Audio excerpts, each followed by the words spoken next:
Peculiar தான். ஒரு முறை சிங்கம் கர்ஜிச்சதுன்னா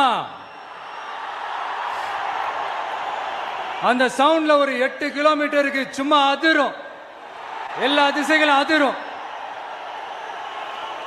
அப்படிப்பட்ட அந்த சிங்கம் வேட்டைக்கு மட்டும்தான் வெளியில வரும், வேடிக்கை பார்க்கறதுக்கெல்லாம் வெளியில வராது. வேட்டையில கூட உயிரோடு இருக்கிற மிருகங்களை தான் வேட்டையாடும். அதுலயும் பெரும்பாலும் தன்னை விட பெரிய சைஸ் உள்ள மிருகங்களை தான் குறி வச்சு தாக்கும், ஜெயிக்கும். எவ்வளவு பசியில் இருந்தாலும் உயிர் இல்லாததை, கெட்டு போனதை தொட்டு கூட பார்க்காது.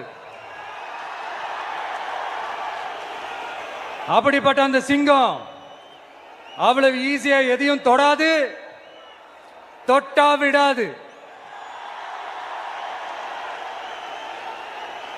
காட்டோட 4 பக்கமும் மார்க்கிங் மை டெரிட்டரின்னு தன்னுடைய பவுண்டரியை தானே வகுக்கும்.